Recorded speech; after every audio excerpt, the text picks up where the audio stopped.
India में खुल्लम खुल्ला scam चल रहा है और प्रॉब्लम पता है क्या, आधे लोगों को तो इसके बारे में पता ही नहीं और जिनको पता है वो कुछ कर नहीं सकते क्योंकि इंडिया के लोग ही मंदबुद्धि हैं। इनको अगर तुमको सिखाने जाओगे तो तुम्हें ज्ञान देकर चले जाएंगे और ज्यादा बकबक किए तो तुम्हारे साथ भी कुछ ऐसा ही होगा। भगवान होते हैं नहीं होते हैं? भगवान नहीं होते हैं, नहीं होते भगवान, नहीं होते हैं तो लो भगवान नहीं होते हैं। अरे थप्पड़ किसका? तो अब इस वीडियो में आगे बढ़े उससे पहले मैं एक डिस्क्लेमर दे देता हूँ क्योंकि वो ज्यादा जरूरी है। इस वीडियो में मैं जो भी बात बोलूंगा वो किसी रिलीजन को डिफेम या डीमिंग करने के लिए नहीं है। ये सिर्फ एक अवेयरनेस वीडियो है और इसमें जो बात बोली गई वो मेरा पर्सपेक्टिव है जो कि शायद सही या गलत हो सकता है और मुझे मेरे कॉन्स्टिट्यूशन ने फ्रीडम ऑफ स्पीच और फ्रीडम ऑफ एक्सप्रेशन दिया है तो मैं बस उन राइट्स को फॉलो कर रहा हूँ। तो भैया मैंने मेरा पल्लू झाड़ दिया, अब आ जाओ वीडियो स्टार्ट करते हैं।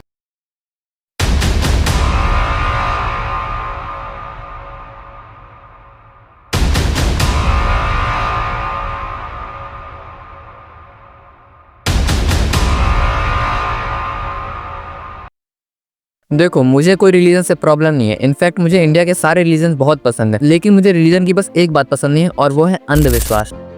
अभी कुछ दिन पहले मैं मेरे कजन से बात कर रहा था और हमारे टॉपिक भी यही चल रहा था। तो मैंने सोचा भाई तुझे भगवान पे कितना भरोसा है? तो उसने बोला भाई मुझे बहुत भरोसा है। और मैंने फिर से पूछा कि भाई तुझे बहुत मतलब कितना भरोसा है? उसने मुझे बोला भाई भगवान पे मुझे बहुत मतलब मुझे अंधा भरोसा है। और इंडिया में ये चीज कॉमन बहुत ज्यादा है। अब मैं जितना अंधविश्वास का मतलब समझता हूँ उस हिसाब से अगर तुम जेई की तैयारी कर रहे हो तो अपने किताबों को आग लगा दो और ठेके से जाके 2 पौवा की बोतल ले आना, पी के सो जाना और एग्जाम तुम्हारा भगवान जी क्लियर करा देंगे। और अगर तुम सिविल सर्विसेज की तैयारी कर रहे हो तो एक काम करना, अपने दीवार से सारे मैप उतारना और सबको पहले फेंक के आना और एग्जाम देने जाने से पहले कम से कम 10-15 बार नमाज पढ़ लेना। एग्जाम तुम्हारा अल्लाह क्लियर करा देंगे। और जो दिन भर बैठ के न्यूमेरिकल सॉल्व कर रहे हैं वो सब तो कर रहे हैं, भगवान जी उन पे क्यों खुश होंगे? उनका एग्जाम क्यों क्लियर कराएंगे? एग्जाम तो तुम्हारा क्लियर होगा। और पता है हमारे दिमाग में जो ये अंधविश्वास वाली चीज है हमारे दिमाग में डालने वाला कौन है? ये कुछ बाबा लोग। तो बिना किसी बाबा का नाम लिए आज उन बाबाओं का धंधा डिकोड करते हैं। भैया मैं तो प्रवचन समाज सेवा के लिए करता हूँ, मुझे पैसे का कोई मोह नहीं है। मैं तो बस अपना ज्ञान लोगों को देने के लिए प्रवचन करता हूँ। ये सब बाबाओं की बातें बस दूर से सुनने में अच्छी लगती है। रियलिटी में अगर तुम इनके एक एक प्रवचन का चार्ट सुन लोगे तो तुम्हारे पैरों के नीचे से जमीन खिसक जाएगी। तो मैं तुम्हें थोड़ा आइडिया दे देता हूँ कि ये जो बाबा लोग बिना पैसे का मोह किए कितने पैसे कमा लेते हैं। अच्छा भैया फिर भी 4-5 घंटे की ये लोग 50,000 कमा ले बहुत है। मैं बोलूंगा थोड़ा और बढ़ाओ। तो भैया 1 लाख भी बहुत ज्यादा नहीं हो रहा है, मैं बोलूंगा थोड़ा और बढ़ाओ। फिर भी भैया 2-4 लाख तो बहुत ज्यादा हो जाए इनके लिए। नहीं भाई रुको मैं बताता हूँ। तो मार्केट में एक बाबा चल रहा है, मैं इनको एग्जाम्पल लेके बताता हूँ। तो इनके प्रवचन का ड्यूरेशन 5 से 7 दिन का होता है जिसके ये चार्ज करते हैं 10 से 15 लाख रुपए। और हाँ ये मिनिमम अमाउंट है, इससे मैक्सिमम कितना चार्ज करते हैं उसका भी कोई लिमिट नहीं है। और महीने के ये 2 प्रवचन तो कर ही देते हैं। तो अब तुम खुद अपना दिमाग लगा लो कि ये कितना कमा लेते होंगे और अगर दिमाग लगा लिया तो कमेंट भी कर देना। और हाँ मैं इसमें ऑनलाइन रेवेन्यू ऐड नहीं कर रहा हूँ और वो रेवेन्यू ऐड करने के बाद इनका अमाउंट 2 से 3 गुना बढ़ जाएगा। और एक बात पता है, इनको तो टैक्स भी नहीं देना। और इन लोगों के मेन टारगेट पता है कौन है? हम मिडिल क्लास लोग, क्योंकि हमें तो कुछ काम धंधा है नहीं। जहाँ पूरी दुनिया जाएगी हम भी वहीं पहुंच जाएंगे अपना मुंह उठा के। और इन बाबाओं का धंधा यही है कि तुमको अपने पास 4-5 घंटे रखेंगे, अपना ज्ञान देंगे। भाई तुम्हें ये बात कब समझ में आएगी? ज्ञान देके सिर्फ ज्ञान देने वाला ही पैसा कमाता है, ज्ञान लेने वाला कभी पैसा नहीं कमा सकता। अगर वो जिंदगी भर ज्ञान ही लेता रहेगा, तुम्हें एक्शंस लेना पड़ेगा। एक्शंस बिना लिए कुछ नहीं हो पाएगा तुम्हारा। और वैसे ही हमारे मार्केट में एक और महाराज है और वो है पुगी महाराज। तुम्हें क्या लगता है जो हरकतें करते हैं वो अनइंटेंशनली करते हैं? नहीं, स्टार्टिंग के इंसिडेंट भले ही मैं मान सकता हूँ कि वो अनइंटेंशनली हुए होंगे, लेकिन तुम्हें ऐसा क्यों लगता है कि जो बार बार ऐसी बातें बोलते हैं वो अनइंटेंशनली हो रही है, वो जानबूझ के नहीं कर रहे? किसी जन्म में आप मेरी सगी बहन थी। 70 में क्या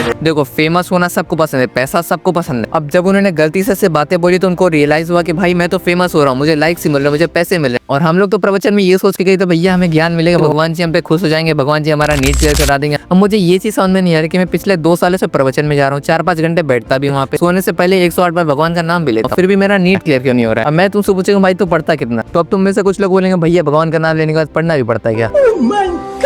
अब इतनी सच्चाई सुनने के बाद तुम लोगों से कोई बोलेगा भाई तो किसी के धर्म के बारे में ऐसे कैसे बोल सकता है? तो अगर तुम्हें मेरी बातें धर्म के अगेंस्ट लग रही है तो तुम्हें शायद धर्म का मतलब ही नहीं पता। जाके तुम लोग पहले धर्म की नई डेफिनेशन रट के आओ, क्योंकि तुमको बचपन से यही सिखाया गया, जो चीज एक बार रट लो जिंदगी भर उसी को बोलते रहो, भले उसका मतलब पता हो या फिर नहीं पता हो। देखो ये प्रवचन में जाके पीस ऑफ माइंड तुम्हें कहीं नहीं मिलेगा। पीस ऑफ माइंड अगर तुम्हें खुद इंटरनली नहीं मिल रहा है तो तुम्हें कहीं से नहीं मिल पाए। लेकिन अगर तुम ये सोच के जाते हो कि मैं भगवान पे अंधा विश्वास करता हूँ, भगवान मेरा ये करा देंगे, भगवान मेरा ये करा देंगे, तो ऐसा कुछ नहीं होने वाला। कर्म इज योर रियल धर्म। ये दुनिया ऐसे ही चलती है। लेकिन नहीं, हमें तो बस काम चोरी करनी है। हमने भगवान को मनाने की पूरी कोशिश की, भगवान ने मेरा क्लियर नहीं कराया तो मेरी गलती नहीं है। और ये जो वीडियो ये सिर्फ एक ट्रेलर था धर्म के नाम पे कैसे स्कैम चल रहा है। अभी तो तुम्हें पता भी नहीं है कि दान पेटी या फिर ऐसे कई सारी चीजें जिसमें तुम्हें धर्म के नाम पे लूटा जा रहा है। तो अगर तुम्हें इसका सेकंड पार्ट चाहिए जिसमें मैं पूरा डिटेल में बात करने वाला हूं तो इस वीडियो पे तुम लोग कम से कम 100 लाइक्स कंप्लीट कर दो। और एट द एंड मेरे वीडियो बनाने का पर्पस क्या है? ताकि तुम लोग अपना बुद्धि यूज करना शुरू करो, क्योंकि जीना तुम लोग को अपने बुद्धि से है, मेरे बुद्धि से नहीं।